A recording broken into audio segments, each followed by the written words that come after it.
Hi, I'm Isabel Kometz.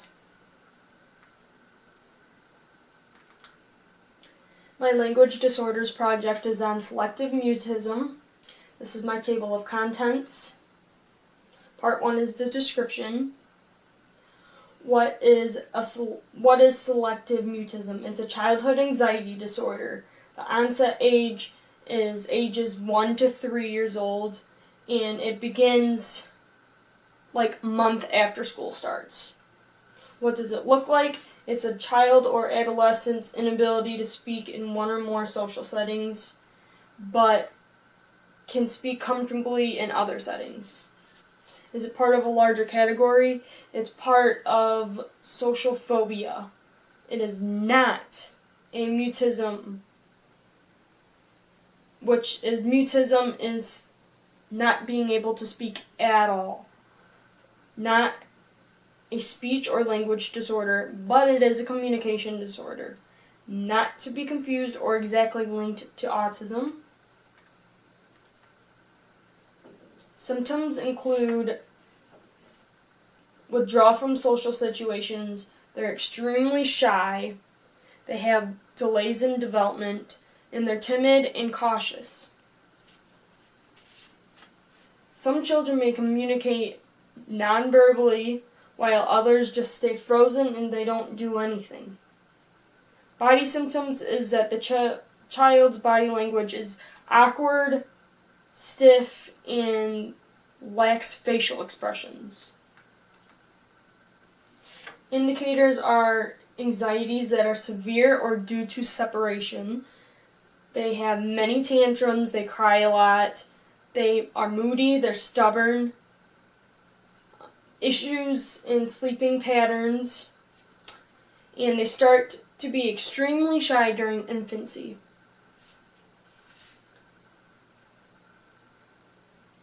They can be indicators of obsessive compulsive disorder, depression, communication, and elimination, meaning urine and stool disorders.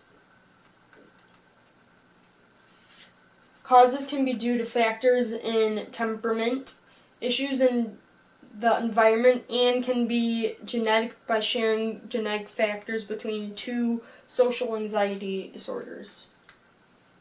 Treatments include shaping, stimulus fading, self-modeling, contingency management, desensitizing, cognitive reframing, and enhancing social skills. Psychotherapy. Therapy is another option. Treatments include speech, family, behavioral therapy. Medications can also be helped to treat selective mutism. Stats. How many children in the population have selective mutism? The population with SM is less than 1% in the U.S.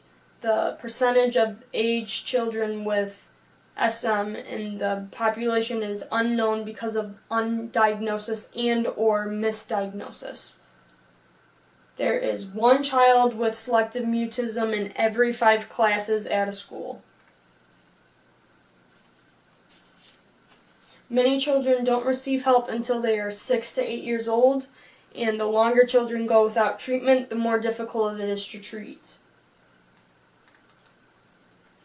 Who does it affect more? Selective mutism slightly affects females more than males. The ratio is 1 boy to approximately 2 girls. Diagnosing. How to diagnose. It's when children are not able to speak in certain social situations where there is a demand to speak. What tests can be used are medical to examine the ears, lips, tongue, and jaw, neurological, and possible hearing exams. Another is observations that can be done at school or at home. Who diagnoses? Doctors that can diagnose children with SM are speech pathologists, psychologists, and psychiatrists. Referral process can be from a pediatrician to a child psychologist, psychiatrist, or clinical social worker. A referral process can also be done through a child's school district, your insurance company, professional organizations, and through children's hospitals.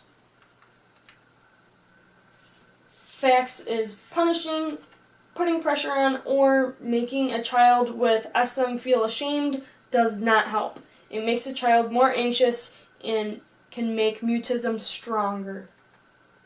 October is Selective Mutism Awareness Month. Research includes that SM is more common with children who come from socially isolated families, bilingual, ethnic minority backgrounds, have other family members who are shy, anxious, or have a hard time with social relationships. And selective mutism in 1934 was known as elective mutism. Part 2 is strategies for enhancing language development. Accommodations include preferred seating, having a buddy, being in small groups, using nonverbal cues, making and having choices, and having additional time and extended time for tests.